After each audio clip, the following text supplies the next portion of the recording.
and LinkedIn's data grab. Microsoft is reopening a nuclear power plant in America for AI power. Sam Altman is saying that AI superintelligence could arrive in a, quote, few thousand days. And LinkedIn is training AI on your data, but this is causing a backlash. I'm joined as always this week by my lovely co-host, Michelle Peterson-Clark. Hi, everyone. Afternoon. And Mike Neubauer. Good morning. I'm going to take us into story number one. Microsoft is reopening a U.S. nuclear power plant for AI power. They're firing up a power plant that was closed in 1979 due to a partial nuclear meltdown. Yes, the plant will return to service just to power ChatGPT. Microsoft will be using 100% of the energy generated. They are under contract for at least 20 years of ownership, and all that power will be redirected to its AI data centers. Obviously, this is causing controversy here in America. The deactivated nuclear power plant is located just outside the capital of Pennsylvania. It is the infamous 3 Mile Island site, which suffered a meltdown, like I said, in the 70s. Lots of conversation here in the States about this. With thoughts around this, Mike, we're going to start with you, safely down in Miami. What do you think? What do we need to know about this? Well, safely for now.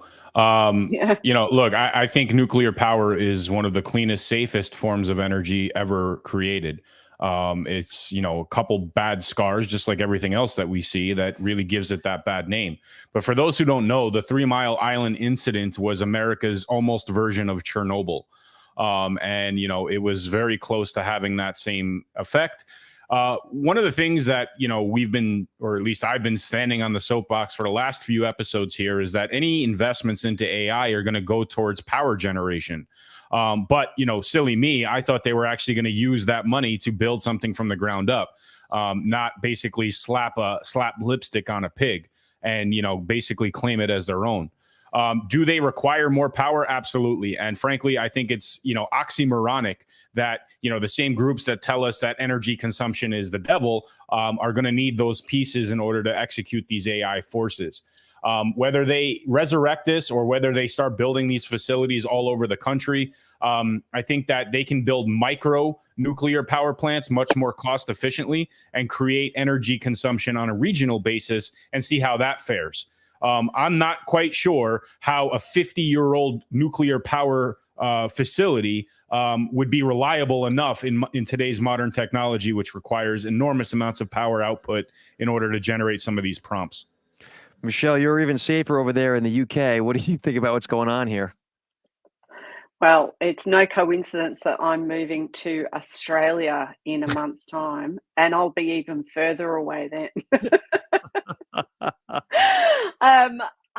Look, what could possibly go wrong was the first thought in my head, like, ha ha.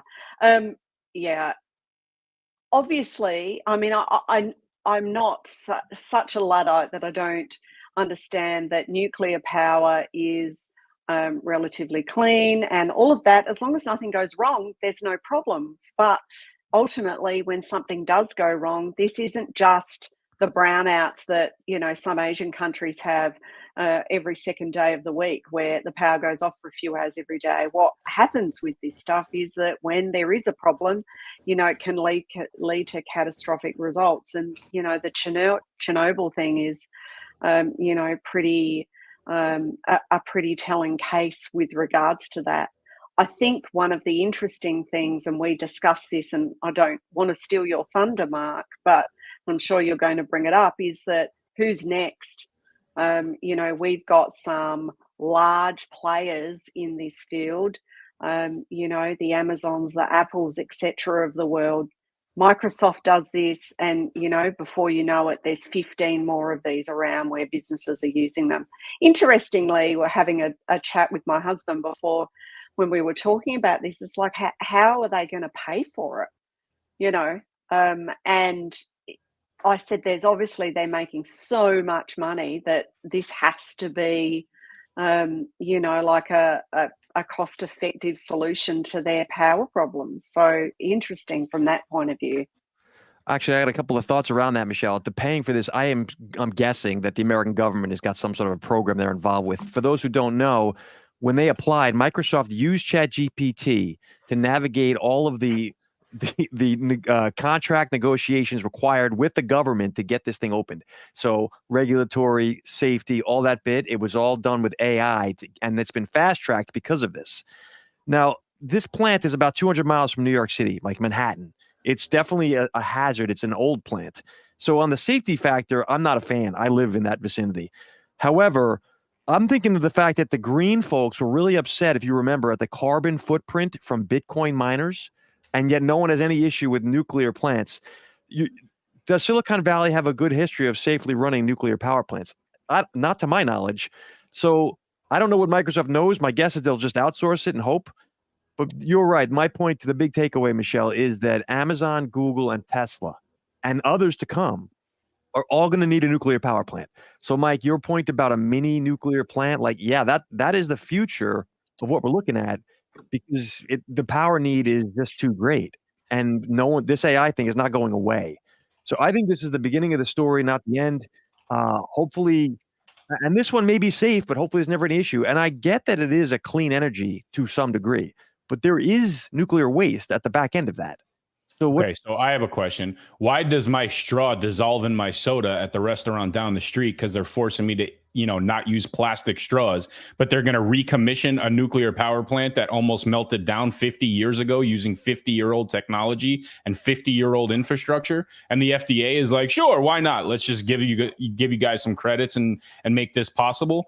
That just goes to show. And again, we'll get into some other articles in this episode with respect to controlling the narrative on how important that is with respect to these new technologies like AI. I'm going to partially.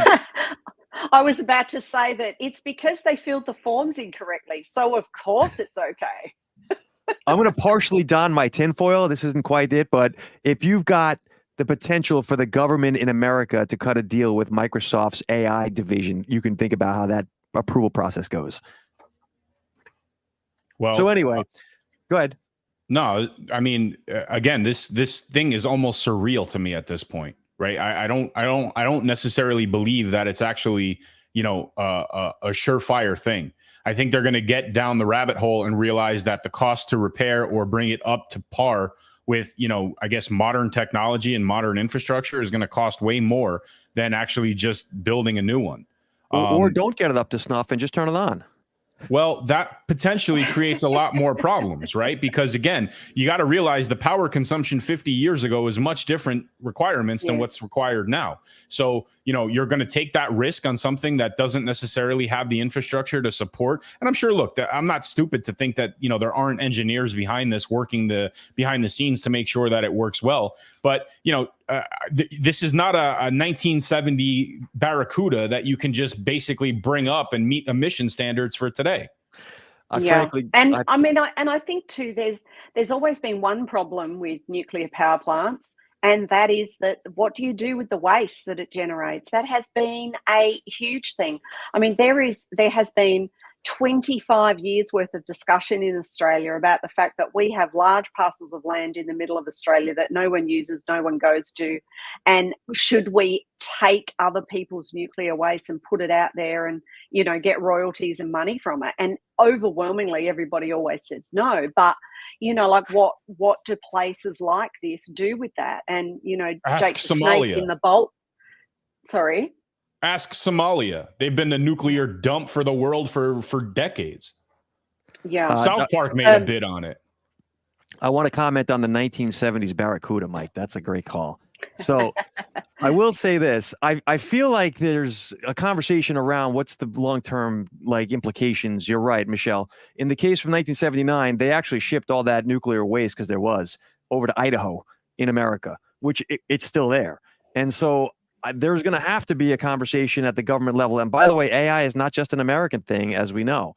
So globally, as a world, this could potentially down the road be a problem. I don't know the answer. I just know that there's not going to stop. So this is something to keep an eye on. And because ChatGPT generates so much money, everyone's got a hand in the till. There's going to be conversations. All right, I'm going to take us over to story number 2. AI superintelligence could be here in a few thousand days. This, according to a blog from Sam Altman. He's saying that he wrote a blog this week that outlined a world of shared prosperity to a, quote, degree that seems unimaginable. It will not be entirely positive, he says, but the upside is so tremendous that we owe it to ourselves to navigate the risks. So, Michelle, we'll start with you on this. It sounds great on paper. What do you think about Sam Altman's painting this vision of this utopian future?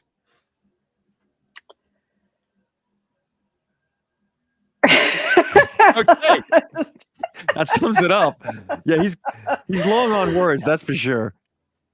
Anyone who has watched the Oppenheimer movie or knows anything about advances in technology over the history of the world knows that it is not always for good and knows that things go wrong. I think that the only part where Sam said he thought that about the things that people have said that are bad about AI and its future is really about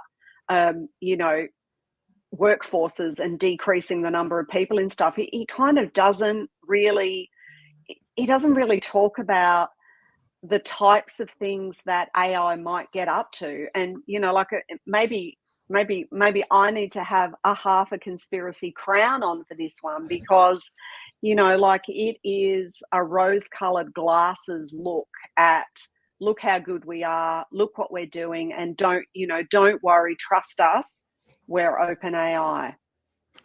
Mike, what do you think about this?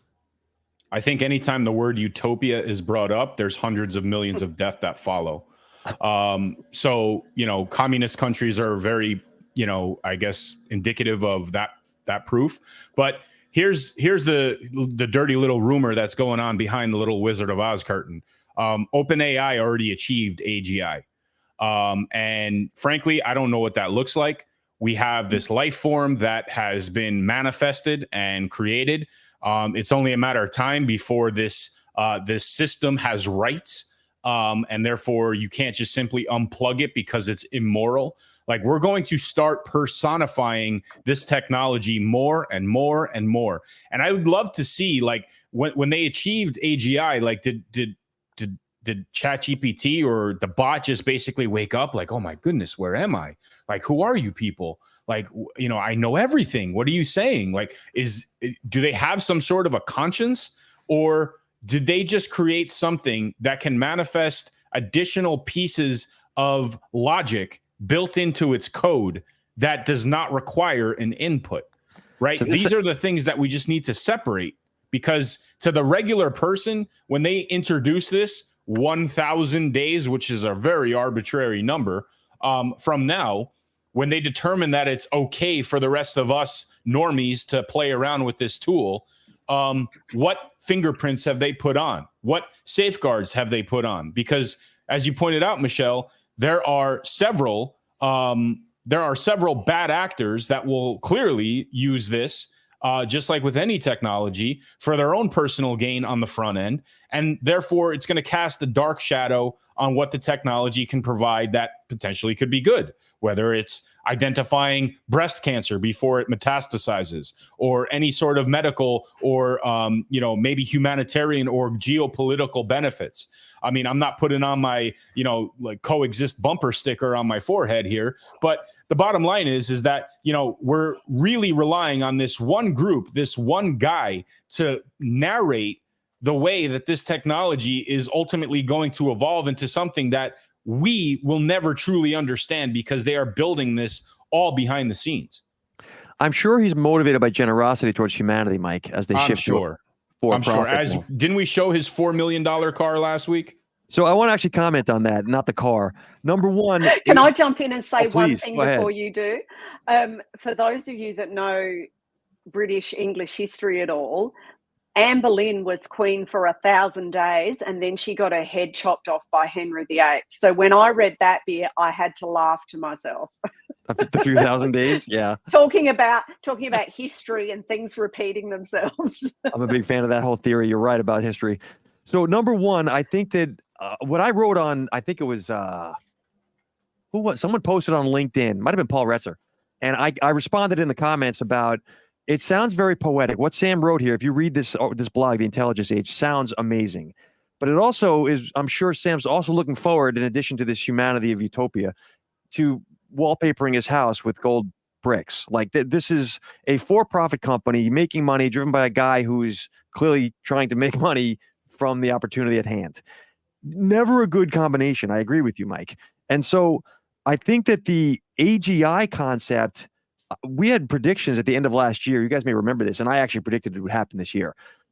The AGI, whether or not, however you define it, we're already at the point where we need to make these decisions. Everything you just raised, Mike, is worth discussing at the government level right now and globally, because it's not going to have a conscience, right? It's not. It's a device. We're creating a species. Nothing, whether we like it or not, there's nothing wrong with a species except for the fact that it's going to be smarter than we. So there has to be a conversation around how do we manage that, and there's not going to be. So yes, some people will use it to cure cancer. I agree with that, and colonize Mars. We'll get there. But then other people are going to just try to take your bank account. So this is the world we're heading into. Technology is not the problem. And at every stage of technological jumps, there are people, and there have been people, that are just going to take your bank account in whatever form that takes. You know, and I know I've said it 100 million times before on almost every episode we've got here. You know, if you watch 2001: A Space Odyssey, open the pod bay doors, Hal. You know, Hal was in charge of what was going on. And ultimately, there are going to be sectors or industries or whatever where if the utopia that Sam talks about comes true, AI is going to be running the entire sector. And what does that mean ultimately? So this is to Mike's point about who programmed the thing and what are the fingerprints on it. For all these old movies, and we know them all, War Games, Terminator, Matrix, 2001, I don't believe we're getting into that level right now of like humanity's doomed. I don't think that'll happen. These machines are just it's like, think of it as another animal. Like there are intelligent species on the planet. They don't care. We don't care. You could kill an ant right now. You really don't care. So I believe that's how it'll interact. And what do I know? But the point is, we on the other end of this have to have a conversation around how are we going to apply this? Are there guardrails? And by the way, the nuclear power thing ties into all this. Well, you know, you say you don't care about killing an ant, but there literally are people out there that are genuinely thinking about maybe the ant's family would come looking for them, and poor ant, right? Like they humanize all of these different pieces. And frankly, when we're doing that with an artificial, meaning fake, technology, this intelligence of technology that we created, and we're going to personify that's where we're going to run into a lot of issues. And frankly, there are no guardrails. There are no country guardrails. Like, you know, maybe in some random country, there's, you know, it's illegal to kill an ant. I don't know. But with respect to the technology, we've seen this happen when emails first came out, right? When emails first came out, all of a sudden, the world was made aware of all these Nigerian princes that needed rescuing. Right. So, you know, it was only a matter of time before somebody exploits this type of technology. But what I want to know is that if enough people try to exploit it, and if it's a learned technology, does it learn the wrong way? Yes, because there's no guardrails. There's no guardrails in place. And ultimately how it learns will be based on, you know, the other stories that we're going to get to today is on the information it's fed into it or what it learns from. So it's all right at the moment that it might learn from, you know, me putting up a recipe for how to make a nice roast chicken on Facebook. But when it's me creating something somewhere else about how to blow up, blah, blah, blah, then that's going to become a problem. But it's going to... Go ahead, Mike. If we have this technology at our fingertips and we can create bots that promote certain things, we see this on Twitter all the time. Majority of users, there's estimates that 80% of people on Twitter are not real. Accounts on Twitter are botted, meaning that there's systems that feed information into this larger system called Twitter. What if those same systems feed into this AGI system with a particular narrative in order to train it? This is extremely, extremely, like, you know, I'm going to don my conspiracy shower cap for this one. We have to assume that they are, Mike. Let's be honest. Like, I mean, you can't tell me that Grok, which is Twitter's, like AI, it's learning off of all the insane loonies that there are on Twitter, as well as other places. All right, I'm going to weigh in here. First of all, it's X. Secondly, no one. See, bots trained you to call it something different. I think that we have to think of it as a person, and there's going to be a variety of perspectives and opinions out of the machines now. Like if it learned on the socialist, or the capitalist, it doesn't matter. Like whatever, it's going to have the fingerprints, as you say, Mike, and that's okay. There will never be agreement in the world ever, because your interests and my interests are not aligned, and your history is not my history. And the reality is the machines will just factor into that. So, but we now have to figure, how are we going to interact with them? They're not making regulations around how they interact with us, I assure you. So it'll be an interesting conversation to watch. I really think in the short term, taking advantage of it for your business is obviously the move. But in the longer term, we need to be thinking as a species, okay, we're not going to get agreement. Like we have to, it's almost like humans have to realize we're never all going to agree. The world peace is never going to happen. So how do we make this thing work? That's where we are. Side note, just to show you guys what kind of trenches we live in and what kind of bubble we play in with this technology and this conversation. I have dudes cleaning my backyard right now, my turf on my backyard. They just looked in my window and saw me wearing this tinfoil shower cap. And they're like, all right, we got to get the hell out of here quick. So you're calling Boston Dynamics to dispatch a dog for you. Listen, you live in Miami. They have seen way worse, I can assure you. Very true. Very true. There's some crazy shit that happens here. But anyway, look. Mar-a-Lago after your place, so don't worry. At some point, AGI, Sam Altman, the toothpaste will be out of the tube, and then the skin will be ripped off about what it actually has the capabilities and predetermined guardrails that allow or don't allow certain people to have, their own inputs. And, whatever happened with Gemini, that narrative got out there very quickly. The minute that it was restricting people from receiving accurate information, it went mainstream super quick. And then all of a sudden, everybody wanted to test it to see if it was an AI-generated post or prompt that basically was determined to, shit all over Gemini instead of it being real. And it turns out it was real, which means that there was a filter in place that allowed people to manipulate the output that these AI systems are putting in place. So where does Elon fit into all this? Who knows if Grok is going to actually be something different, a little bit more substantive. If OpenAI, with the billions of dollars, maybe even close to hundreds of billions that they've generated and raised at this point, I don't know. We cover that every other episode, so I'll find out next week what the updated numbers are. But if they can generate this type of advancement, Elon is right around the corner with it. For a little ray of hope here and some entertainment, I want to connect this to the Avengers second movie. I'm dead serious. In Avengers 2, which was the Age of Ultron, you had the one AI which was trying to exterminate humanity, and the other AI which was Vision, who understood humans. And I really do think that's a picture where we're headed. There's going to be versions of AI, and based on the people who made them, that think the way those folks thought, and we're just going to have different perspectives. And yes, Mike, the dead internet theory and the reality of fake content out there, that will proliferate because there's money to be made. So the Nigerian prince is actually a business model that we're going to be seeing happen with AI. I don't like it, but we've been through this before. We'll be fine.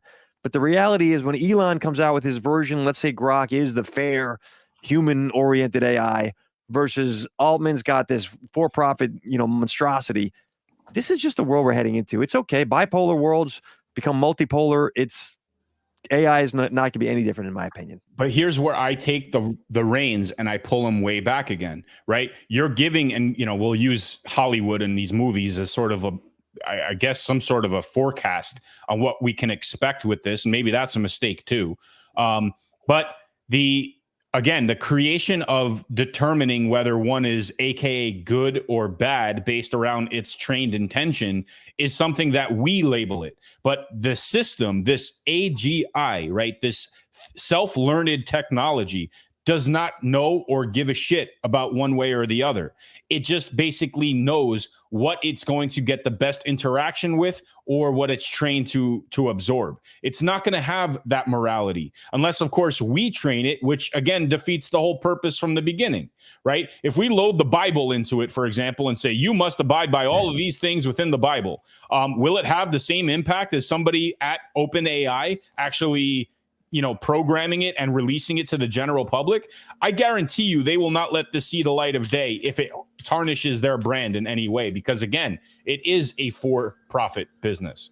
Dude, the Moses GPT needs a little bit of a donation. So if you want to pass around the plate. Yeah. Well, that makes it sound religious. All right. I'm taking us into story number 3, if that's all right. And for this story, I'm going to ask you to don your tinfoil.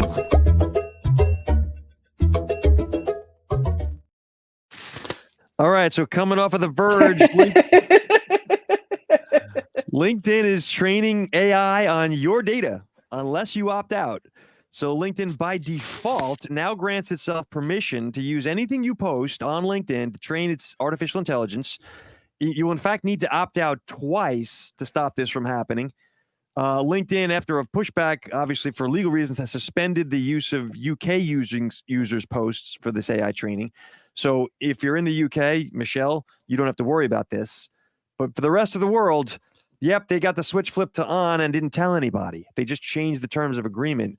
It was caught and went viral on TikTok first, and ironically, then on LinkedIn is how I came across it. So we'll start with thoughts on this. Michelle, what do you think about LinkedIn training AI on the data that you actually don't have to worry about?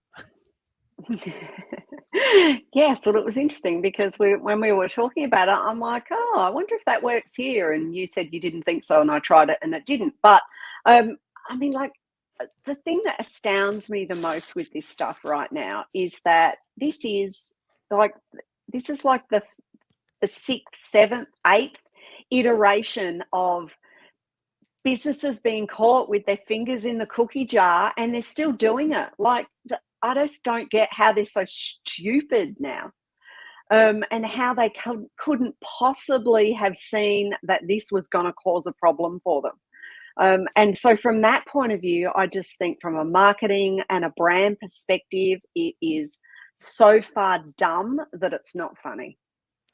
I actually would push back on that and say it's not stupid. The boarding gate will be closing once the rules come out, and they're trying to get on board while they can. Mike, what do you think about this? Okay. Let's see how that works well for them. Good point.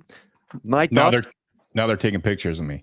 All right. Well, I don't know how long ago we basically stated this, that, they're just going to continuously ram this down our throats, whether we like it or not. So I'm actually out of fear of being on Only in Dade Instagram. I'm going to throw away my conspiracy cap because, frankly, this is not a conspiracy. These are things that we called weeks ago. All of these technologies are starting to implement these things, whether we like it or not. These will be their new data collection tools, the way that they can access certain information about us, our activities, our engagement, and therefore monetize on it later on, whether that's through ad sales, whether that's through placement sales, whether it's through whatever forms of monetization they come up with later on.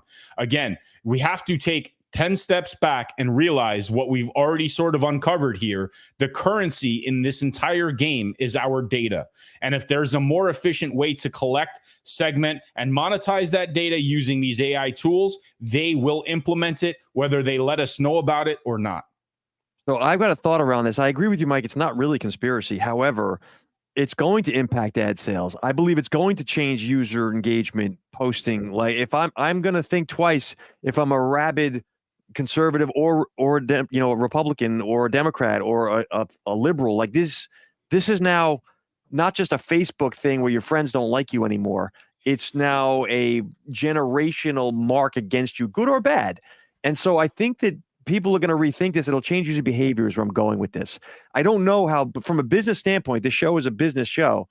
It's going to impact how people use social media now that they finally understand they are the product. They didn't know that. They treated it like a television and a radio for all those years. Well, they treated it like a diary. Right. And frankly, again, if you poll anyone on a corner, Do you want Facebook to have your data? 10 out of 10 people will say no, but they don't truly understand what they have to do to prevent them from getting the data, which is simply just not interact with them.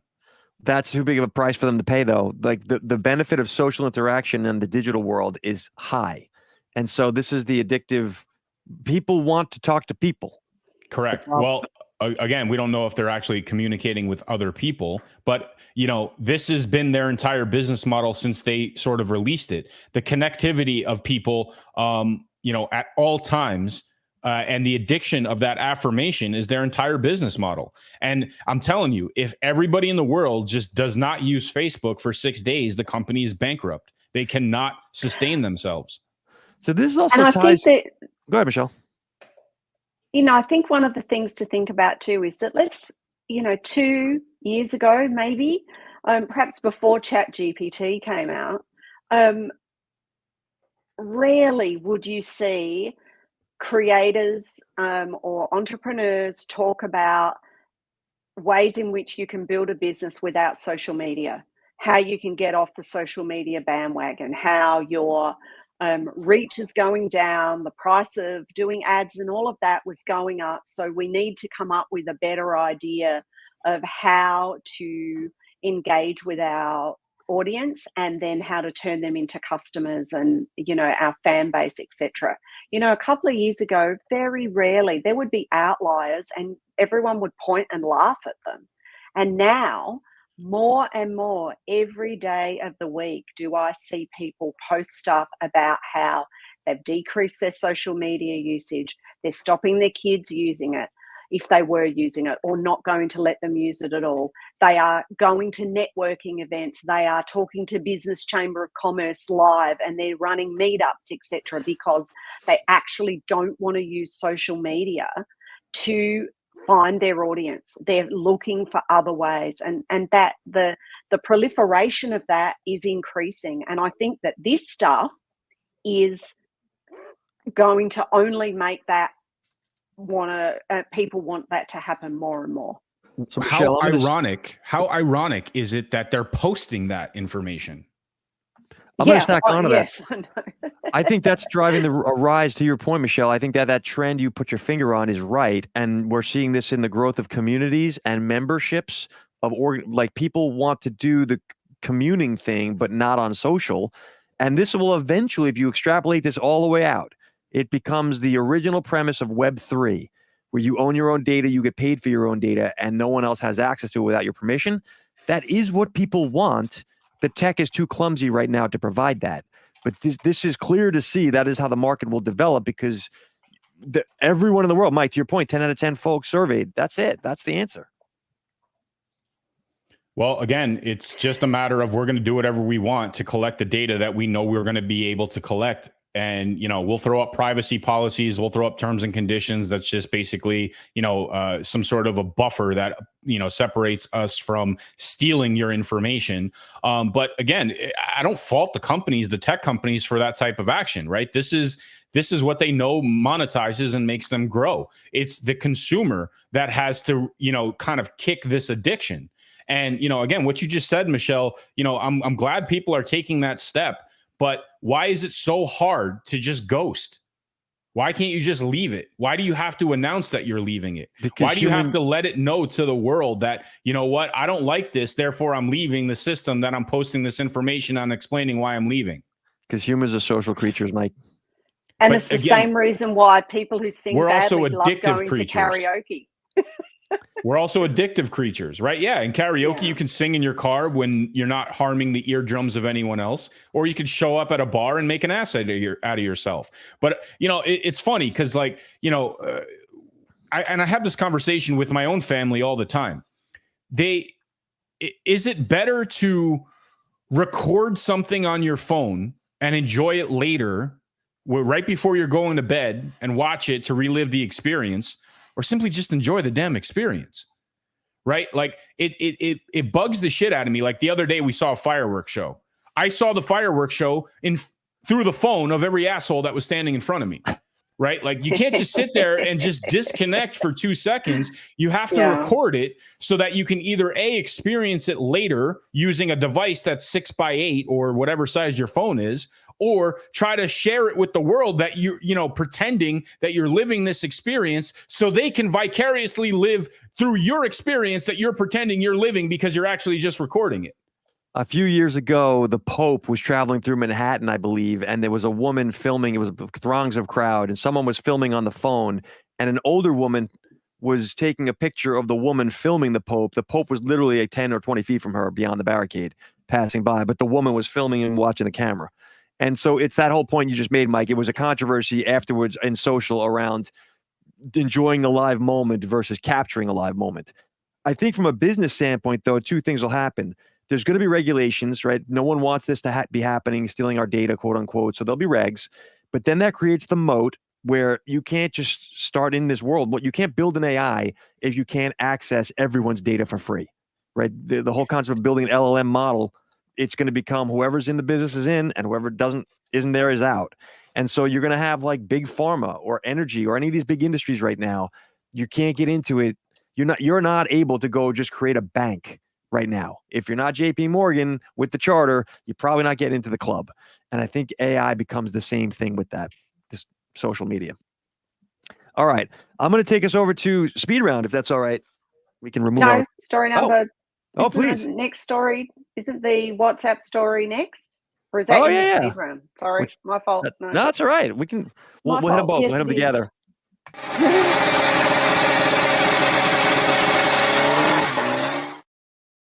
Idea of the speed round is going to be just as quick hits, things that weren't really worth a big discussion here, but we still think are relevant for you to know. Publishers are chasing readers on WhatsApp right now. So as you know, the publishing industry is under pressure. News outlets are experimenting with a feature in WhatsApp, which is the world's most popular messaging app. They're now sending headlines directly to followers through what's called a WhatsApp channel. And for those who don't use WhatsApp, it's basically a one-way broadcast tool. So you can just send links to users. This is what's happening. What do we think about it? Michelle, we'll start with you. So I think that this is probably a really good segue from the previous story, in that if you're not getting your news or ideas or whatever off of LinkedIn or Twitter or Facebook, then you can actually pick who you would like to see information from. And you can set up your own channel as well. Like if you've got a particular course or a particular software, or you want to, got particular views that you'd like to share with people, then you too can create a channel. So couple of things. One, it isn't on the desktop version because I had a look earlier and had to subscribe only on my phone, on my mobile. If you use WhatsApp on desktop, then you can't look at the channels. But really, it's some really interesting things there. All your major news outlets, but there's also, you can do it by topic as well. So if you like gardening, or if you like, the royal family, or if you like, basket weaving or something like that, then you are bound to find a channel for that. And actually, I haven't used it much, was playing with it earlier today, but I was thinking that the likes of Medium or Reddit, etc., might be looking at not trouble, but people going to this to look for information rather than searching those sites. Mike, the traditional publishers are trying to harpoon readers through WhatsApp. What do you think? Who owns WhatsApp? Microsoft. No, Facebook. Oh yeah, it's Meta. Meta. WhatsApp. Meta. So once again, we're talking about a medium of data collection, which is synonymous with Facebook. We all sort of understand in generalities what Facebook has done with data collection. And as I mentioned in the Bolt chat, this is a trade-off, right? We're going to allow you to message around the world for free, either using data or some sort of a Wi-Fi connection in exchange for viewing everything that you do and communications that you have. But in the event that you are discussing certain things and have interests that are counter to what the system provides, we're going to flood you with different articles and headlines and all these other things to potentially change your thought process on the way that we don't like the way you're thinking. I got news for you guys, and I mentioned this to you, I don't know, 50 episodes ago when AI first, impregnated itself onto WhatsApp. They've been already collecting all this information, whether we know it or not. WhatsApp created an AI bot that allows you to essentially chat with yourself. Consider it, I don't know if you remember, I mean, lawyers really were the ones that had these little voice recorders, and they would just record themselves and play back the notes. Either their secretary would type up the notes or they would play them back later on, just basically a brain dump on these different thought processes. Well, WhatsApp created a bot that allows that same interaction, but also allows for the bot to respond. Well, that engagement, just like every other aspect of Facebook, is monitored, segmented, and resold at a profit. So any interaction by the user, whether it's flipping through the channels like you just did, Michelle, just to see what availability there are, you are now compartmentalized in a particular segment and box that Facebook is now putting a nice little bow on and selling it to whomever, big pharma, big whatever, big something that is willing to pay at the highest bid in order to access you as a potential direct target audience. My take on this, push doesn't work. I think this is the opposite of community building we just talked about. This is now an algorithmic echo chamber that will happen on WhatsApp. Mike, I think that's what you're saying. So WhatsApp, in my opinion, becomes a standardized, normal social media platform, no different from anything else, probably what they wanted in the first place. But I don't think it's going to work in terms of growing what the publishers want. It will work in terms of growing WhatsApp. All right. Well, in turn, Facebook. Yeah, agreed. They're learning from the master. We're going to run through the quick recap here. So we're going to figure out what was the most important thing this week and what we need to know as the takeaway. As a reminder. Are we doing David Bowie? How are we not talking about the David Bowie Bowl? Oh, yeah, that's right. I forgot about it. We have one more story to hit. Thank you, guys. Appreciate it. We do this live, folks, for a reason.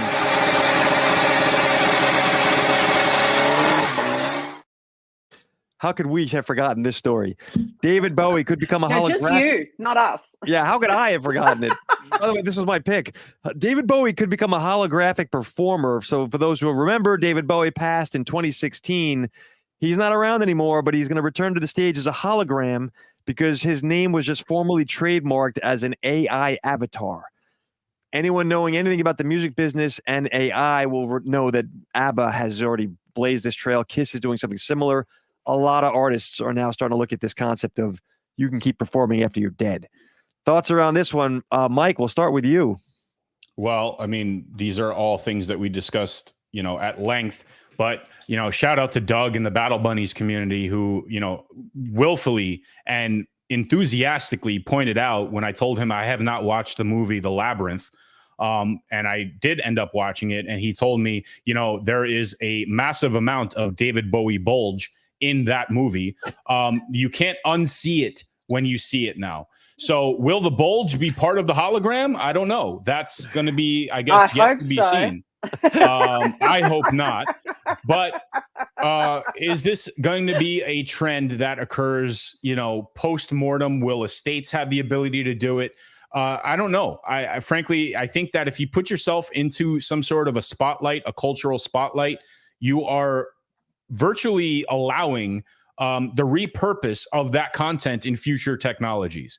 We see that with cartoons. We see that with, modern day versions of old films, repurposing of those old films. Who knows what the statute of limitation is legally on any of this stuff, but this is the technological fountain of youth that we've discussed several times. It's a tough one. I got to be honest with you. The bulge, I'm telling you. All right. So as a family show, we'll continue onwards. We are not a family show, but okay. We try to be. That's Marc's AI pretending that we're the family show. I mean, do I need to say anything? We're going to see tons and tons of this. Get ready for Michael Jackson to be on tour with Frank Sinatra. Eddie Van Halen will be the opener. It's just never ending because there's so much money to be had. The families haven't realized it yet. You gonna say something, Michelle? I was going to say the good thing about this, though, is that just like the song, music never dies. it will be able to be around forever. And to be able to, like, if my dad could take me to a Buddy Holly concert, it would be the epitome of his life if he could do that. And so, you know, if we get to the point where generations of families can take their grandkids or kids to their favorite artist in concert through something like this, like, I think it's a good thing. And yes, families need to get on board with it.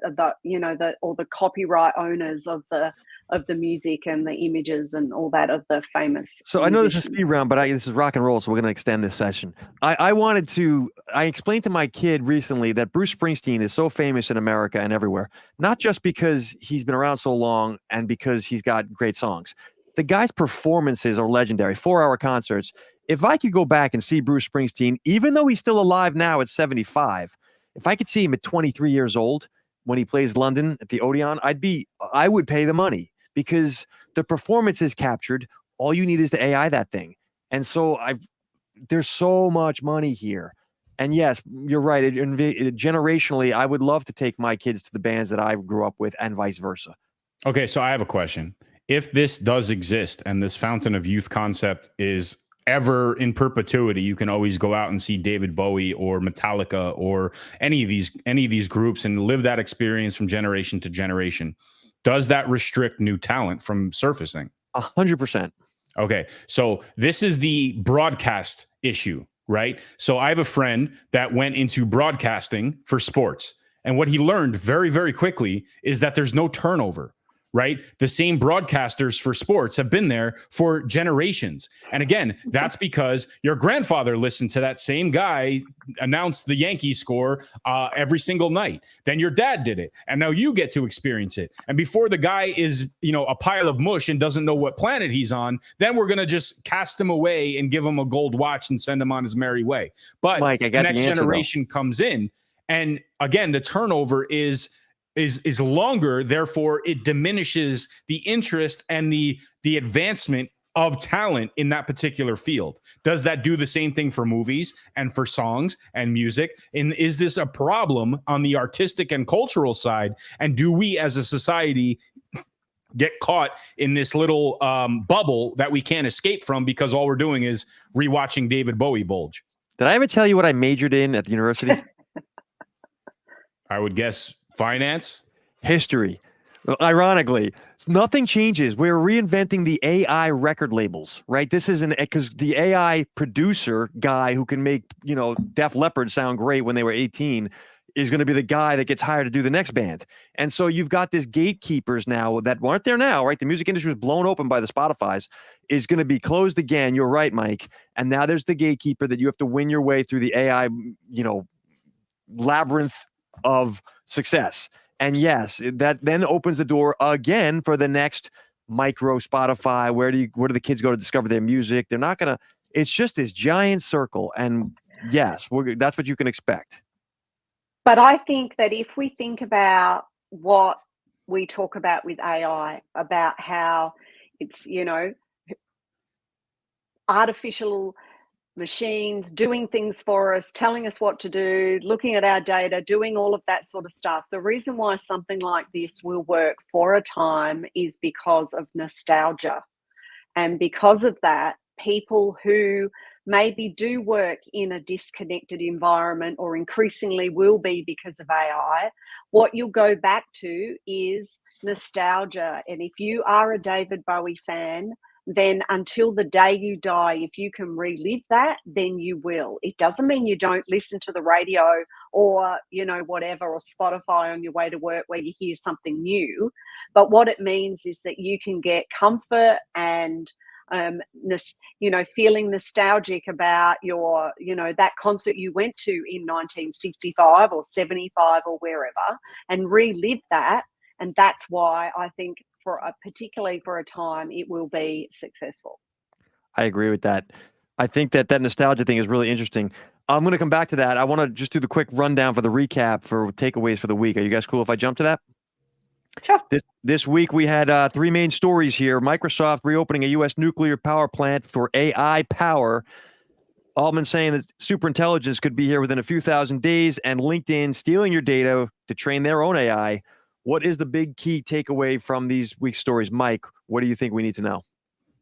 Don't trust Sam Altman. Move far away from Pennsylvania, and don't be fooled that every activity you do in the digital space is not calculated and resold. Michelle, what was the key takeaways for you from this week's stories?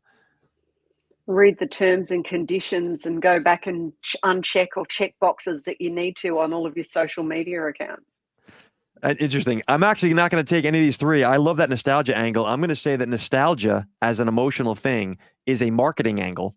And if you can tie your business into that in any way, shape, or form, I know Vaynerchuk is doing this right now. There's a lot of folks who are trying to angle into like what happened in the 80s, there's a business theme developing of nostalgia, and AI is going to power that. All right, well, that's it for the week. This is, like I said, your weekly insight into the intersection of business, blockchain, and AI. We appreciate the support. Shout out to the Bolt Nation. As always, we do see all the comments. We're back every Wednesday, 9:30 a.m. Eastern Time. Until then, I guess final thoughts, goodbyes from my colleagues. Follow us on Thread. Take care, everybody.